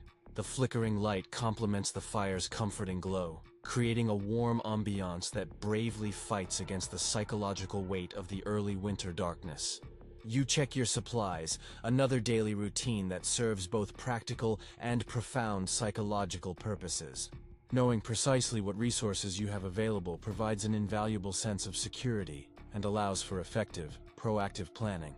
You have enough food for 3 more weeks at current consumption rates. Enough firewood for 4 days before you'll need to gather more. Water is unlimited, thanks to the abundant snow. Your shelter remains sound, the repairs from after the blizzard holding well. This meticulous accounting of resources is calming, a way of asserting control in an environment where so much remains fundamentally beyond human influence. Evening brings another ritual. Weather prediction. You step outside briefly, reading the sky, feeling the subtle shifts in the air, noting the behavior of the few animals still active in winter. Low clouds moving in from the west suggest another storm might be approaching. Though likely not as severe as the last blizzard, you'll need to prepare nevertheless, perhaps gathering additional firewood tomorrow if conditions permit. Back inside, you add wood to the fire for the night. The ritual of banking the coals for slow burning through the darkness is both practical survival and a crucial psychological transition to the quieter evening hours. Mind needs rhythm, Sam explained. Same as body. Morning rituals to start the day, evening rituals to end it. keeps your thinking ordered when the world around you is chaos. You sit on your sleeping platform, repairing a tear in one of your buckskin shirts by the light of the lamp. The repetitive motion of the bone needle through the leather is almost meditative. Another activity that occupies both hands and mind. Night has fallen completely now, the darkness outside absolute. Inside your shelter, the bubble of warmth and light creates a profound contrast, a microcosm of safety in the vastness of the winter wilderness. This contrast itself can create psychological strain if dwelled upon too much. The stark realization of how small and vulnerable human existence is against the sheer scale of the mountains and the overwhelming power of winter. Mountain men developed specific mental techniques to manage this existential aspect of wilderness living. Rather than fighting against the immensity and power of nature, they learned to see themselves as an integral part of it, a small but essential element within the natural world, rather than an alien presence apart from it. "You ain't separate from these mountains," Sam told you once, sitting outside his cabin as a summer thunderstorm approached. "You're part of them, same as the trees and the elk and the stones. Sooner you understand that, sooner you'll find peace here instead of fear." That profound perspective helped transform the psychological experience of isolation from lonely abandonment to harmonious solitude, a crucial distinction for mental health during the long, arduous winter months. You finish the repair on your shirt and set it aside. The fire burns steadily, the flames dancing hypnotically. You allow yourself to watch them for a while. Another simple meditation that mountain men use to quiet racing thoughts and maintain mental balance. From beneath your sleeping platform, you retrieve a small wooden flute, another invaluable psychological tool common among mountain men. Music provided emotional release, creative expression, and a vital connection to cultural identity that helped maintain profound mental resilience during isolation. You play a simple tune, one Sam taught you during your first winter together. The notes fill the shelter, somehow making the space seem larger while simultaneously more intimate. The act of creating music, even simple melodies, stimulates parts of the brain that can grow dormant during isolation, helping maintain cognitive flexibility and emotional regulation. "Man who can make music never truly alone," Sam said when he first showed you how to carve a flute. "Got the whole world of sound for company." The tune complete, you set the flute aside and prepare for sleep. Tomorrow will undoubtedly bring new challenges. Weather to predict, firewood to gather, traps to check, maintenance to perform. The relentless cycle of survival continues without pause. As you settle beneath the buffalo robes, you practice another psychological technique Sam taught: gratitude inventory. You mentally list the positives in your current situation: a sound shelter, adequate food, working tools, health and strength, invaluable knowledge of survival techniques, connections with other mountain men like Tom, and the vital skills to obtain what you need from the environment. This conscious practice powerfully counteracts the tendency toward negative focus that isolation can exacerbate. By deliberately identifying elements to be grateful for, you reshape your perception of your situation, from one of deprivation to one of profound sufficiency. "Man who counts his blessings finds more of them," Sam would say. "Man who counts only troubles soon finds nothing else." Sleep approaches now, your body tired from the day's activities, your mind calmed by the evening rituals and psychological techniques honed by generations of mountain men who face these very same challenges of isolation and winter survival. The fire pops softly.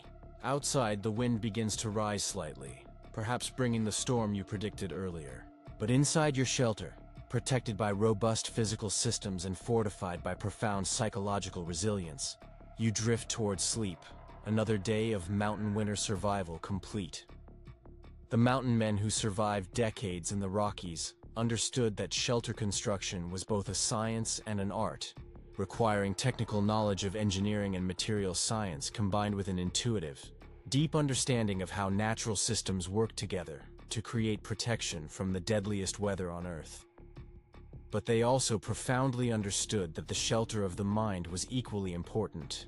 The psychological techniques and perspectives that safeguarded mental health during extreme isolation and stress. Physical survival and psychological resilience were, you recognize, inseparable components of the mountain man's existence. As consciousness fades, you recall Sam's words from long ago. Mountains will test everything you are, body, mind, and spirit.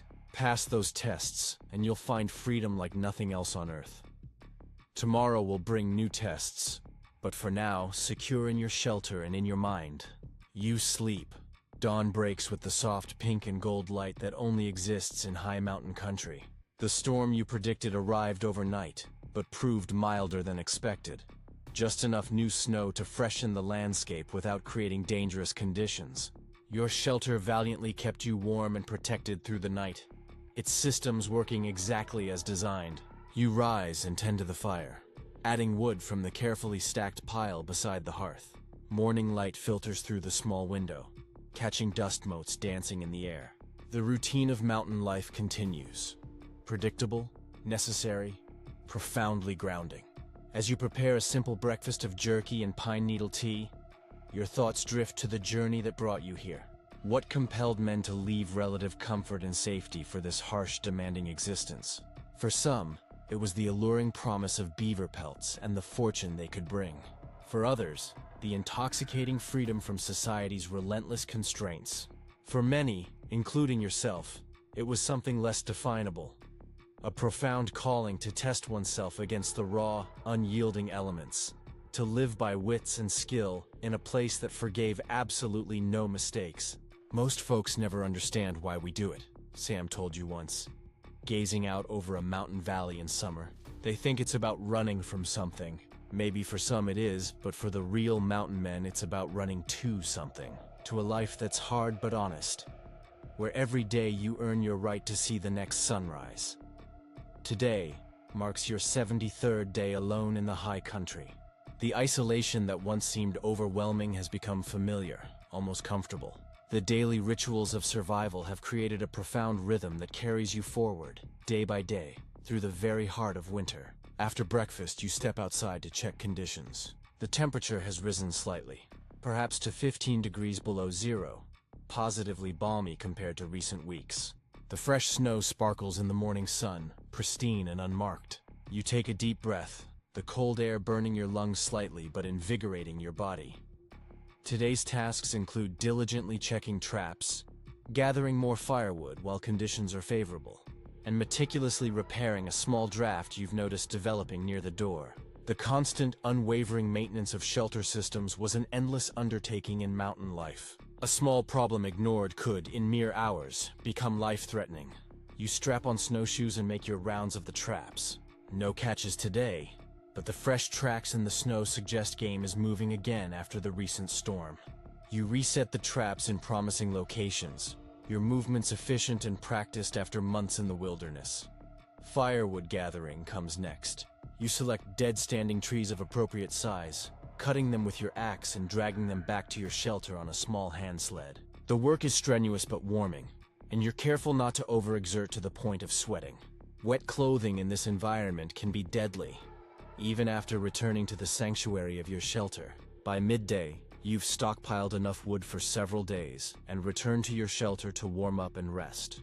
Inside, the temperature is comfortable, thanks to the steady fire. You remove your outer layers and hang them near the hearth to dry any accumulated moisture. As you sit by the fire, warming your hands around a cup of hot pine needle tea, you reflect on the profoundly sophisticated systems that mountain men developed to survive in this unforgiving environment. These were not merely random techniques, but carefully engineered solutions, refined through generations of brutal trial and error. The mountain men who survived decades in the Rockies understood that shelter construction was both a science and an art, demanding technical knowledge of engineering and material science, combined with an intuitive, deep understanding of how natural systems work together to create impregnable protection from the deadliest weather on Earth. Their techniques, refined through generations of trial and error where mistakes meant certain death, created shelter systems that were more reliable and effective than many modern alternatives.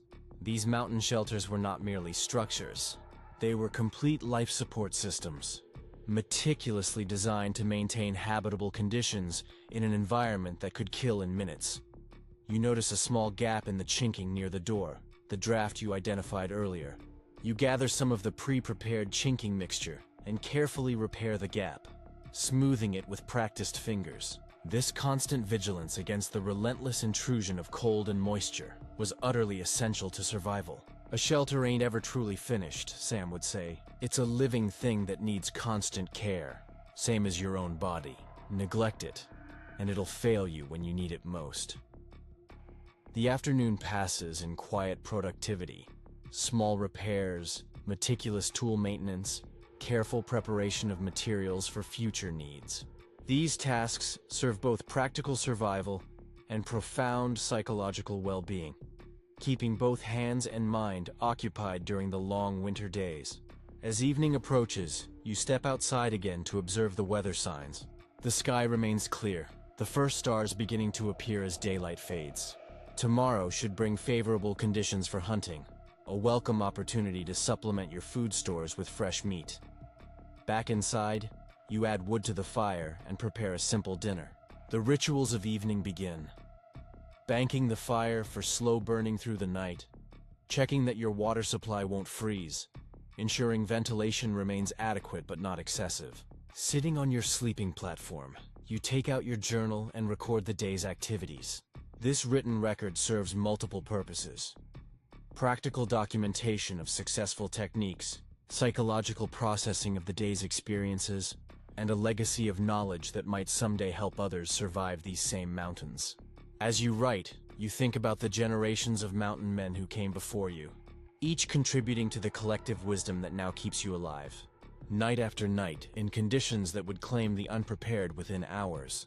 Names like Jim Bridger, John Coulter, Hugh Glass, Jedediah Smith. Men who ventured into the unknown and returned with knowledge that would shape the understanding of wilderness survival for centuries to come. Their legacy lives in every well-built shelter, every properly constructed fireplace, every effectively designed ventilation system. We stand on the shoulders of frozen corpses, Sam would say grimly. Every technique I'm teaching you was probably bought with some poor soul's last breath when they got it wrong. Honor that sacrifice by getting it right. The gravity of that statement has never left you. The knowledge passed down wasn't academic but existential. Each lesson, potentially, the definitive difference between life and death in the high country winter. You close your journal and set it aside. The fire crackles softly, the flames casting dancing shadows on the log walls. Despite the harsh conditions outside, there's a profound peace in this moment. The deep satisfaction of having created a pocket of safety and comfort in one of Earth's most unforgiving environments. From beneath your sleeping platform, you retrieve a small piece of wood you've been carving gradually over recent weeks. It's taking the intricate shape of a mountain lion, the details emerging bit by bit with each evening's work. This creative outlet serves as both psychological balance and a connection to the long-storied tradition of mountain men who filled winter evenings with painstaking handcraft. As you work, adding detail to one paw with the tip of your knife, you remember another of Sam's stories, about a trapper named William Johnston, who survived the brutal winter of 1832, when temperatures dropped to 50 below zero for weeks on end. Johnston's shelter was a marvel, Sam told you, his eyes distant with the memory of stories passed down to him. Built it into a south-facing hillside, used the earth itself as insulation on 3 sides, had a stone fireplace so perfectly designed that he could maintain 70 degrees inside while burning half the wood most trappers used. That man knew things about heat flow and air circulation that fancy engineers are just figuring out now. Johnston's innovation saved his life during that brutal winter and became an integral part of the collective knowledge of mountain men. Each generation added refinements, identified weaknesses, and tirelessly developed solutions to problems that arose as they pushed deeper into the mountains and faced increasingly extreme conditions. You set aside the carving and prepare for sleep. The fire is carefully banked, the ventilation checked, water positioned where it won't freeze overnight. These evening rituals are not just practical necessities, but crucial psychological transitions, signaling to both body and mind that another day of survival has been successfully completed. As you settle beneath the buffalo robes, the weight and warmth enveloping you immediately, you think about how different your experiences are from the romanticized notions many outsiders hold about mountain life. There's nothing romantic about the constant vigilance, the endless, arduous work, the chilling knowledge that one mistake could mean certain death. And yet, there's a profound, undeniable satisfaction in this existence. The direct connection between your knowledge, your effort, and your very survival. The simplification of life to its most essential elements. The deep, intuitive understanding of natural systems that can only come from total immersion in the wilderness. Mountains will strip you down to who you really are, Sam told you during your first winter together. No pretending up here, no hiding behind society's masks. Just you, facing yourself honestly, maybe for the first time. You have found profound truth in those words over the months alone in the high country. The mountains have indeed stripped away pretense, leaving only the essential core of who you are. There's a clarity in that revelation, painful at times, but ultimately freeing. Outside, the wind moves through pine boughs with a gentle, mournful sighing sound. The temperature continues to drop as night deepens. But inside your shelter, maintained by systems refined through generations of mountain men, you remain warm and secure. Sleep approaches, your body tired from the day's physical work, your mind calmed by the evening's quieter, meditative activities. The transition to unconsciousness comes easier now than in your early days in the mountains, your nervous system having adapted to the relentless rhythms of wilderness life. As you drift towards sleep, you reflect on the enduring legacy of the mountain men. Not just their practical knowledge of shelter construction and survival techniques, but their profound philosophy of self-reliance, their deep respect for the immense power of nature, their intuitive understanding of humanity's place within, rather than apart from the natural world. This hard-won wisdom, earned through brutal experience in unforgiving environments, offers insights profoundly relevant beyond the mountain context. In a world increasingly removed from direct interaction with natural systems, the mountain men's intimate understanding of those systems provides an invaluable perspective. Their shelters were not merely structures, but powerful expressions of a harmonious relationship with the environment, working with natural principles rather than against them, utilizing local materials in ways that maximize their inherent properties, creating systems that were elegant in their efficiency and profound in their effectiveness. As veteran mountain man Jeremiah Collins wrote in 1887, "A man's shelter is his life in the mountains. Build it right, and it will keep you warm through the worst storms nature can send. Build it wrong, and it becomes your tomb." The deceptive simplicity of that statement belies the immense depth of knowledge behind it.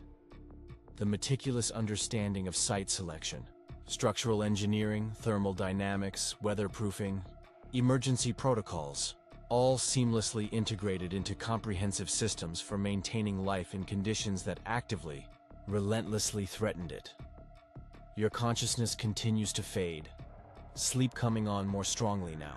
The fire pops softly, a comforting sound that has accompanied human sleep for countless generations. The buffalo robes hold your body's heat close, creating a microclimate of warmth, despite the sub-zero temperatures raging outside.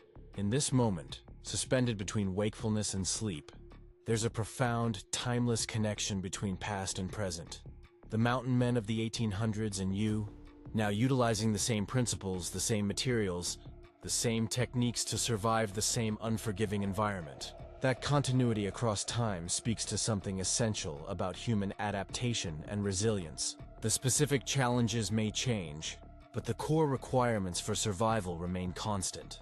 Shelter, heat, water, food, and the indispensable knowledge to secure them in whatever environment we find ourselves. Sleep deepens, your breathing slowing to match the rhythm of the fire's gentle crackling. Your last conscious thoughts are of gratitude for the knowledge passed down that keeps you alive, night after night, for the shelter that stands as an unwavering guardian between you and the killing cold, for the skills that allow you to maintain that shelter through the worst weather the mountains can deliver.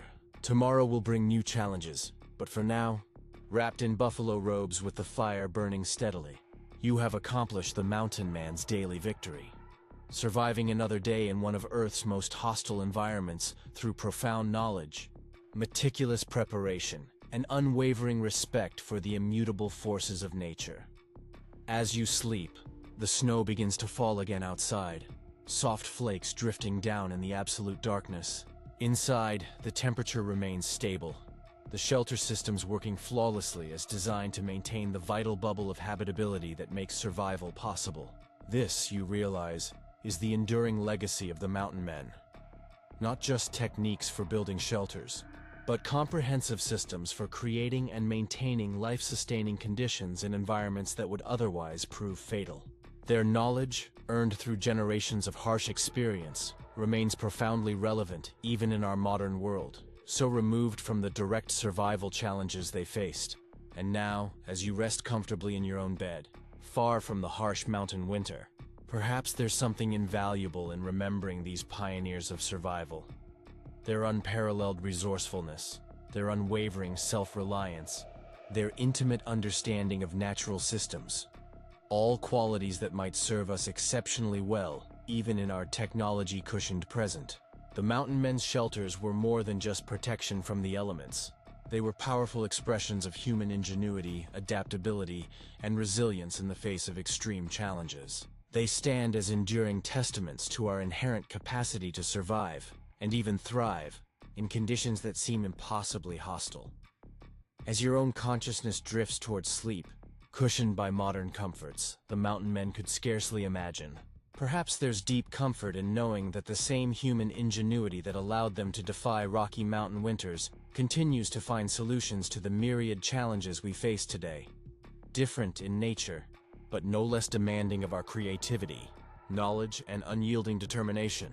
Sleep well, knowing that you carry within you the same profound capacity for resilience that allowed the Mountain Men to face the deadliest blizzards and emerge with stories to tell.